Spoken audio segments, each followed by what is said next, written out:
Comment déconstruire les mythes du vieillissement et de l'embonpoint du surpoids? Alors aujourd'hui, je plonge dans un sujet qui touche certains d'entre nous, c'est le vieillissement et pour d'autres le surpoids, l'obésité, l'embonpoint.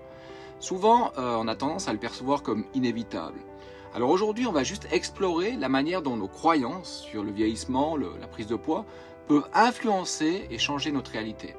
Souvent, on a tendance à adopter l'idée que vieillir, grossir ou se détériorer, c'est des étapes naturelles de la vie. Et ces pensées, elles sont parfois déclenchées par des observations de ceux qui nous entourent et par des croyances qui nous ont été transmises génération après génération. Mais est-ce que c'est vraiment inévitable? Alors, nos croyances sur le vieillissement peuvent déclencher des pensées, des émotions, des actions qui contribuent à une détérioration physique accélérée quelque part. Ces croyances sont ancrées dans notre ADN et elles sont surtout renforcées par l'environnement, par la société, la famille, les amis, etc. Par exemple, si dans notre famille on entend souvent « Oh mais tu sais, dans la famille, on a toujours été gros, c'est comme ça ». Eh bien, c'est une croyance qui est ancrée quelque part dans ton subconscient. Tu pourras faire les régimes que tu veux, mais si tu gardes cette croyance au fond de toi, tu vas finir par en faire ta propre réalité. Et si ce que je te dis maintenant n'est pas vrai, finalement, à quoi ça sert de conserver cette croyance? Est-ce qu'elle te fait du bien? On a tendance à imiter ce que nous observons constamment autour de nous, et puis lorsque la majorité fait ou décide X, on doit faire et décider X afin d'être accepté, d'être apprécié ou d'être aimé.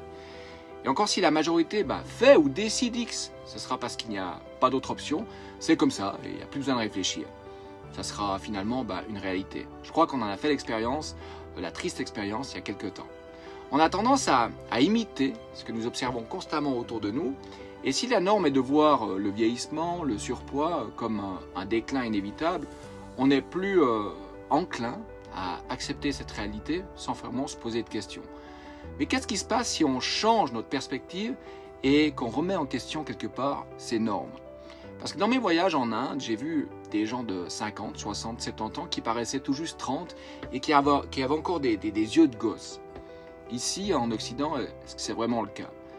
J'aimerais qu'on se libère de l'image mentale figée de ce qui signifie avoir un certain âge, une certaine forme. Observons juste comment cette perception elle a évolué au fil des générations. Je pense qu'il est temps de reconnaître que ce qui était considéré comme normal et naturel à un moment donné, aujourd'hui, c'est subjectif et ça ne l'est peut-être plus. Et puis, c'est en notre pouvoir de redéfinir quelque part notre relation avec le vieillissement et le surpoids. Je t'invite à nous rejoindre dans cette exploration qui me fascine de plus en plus. Et n'oublie pas de partager tes réflexions dans les commentaires et de t'abonner pour peut-être plus de découvertes. Et si tu veux recevoir mes emails, tu cliques simplement sur le lien dans ma bio. Ciao!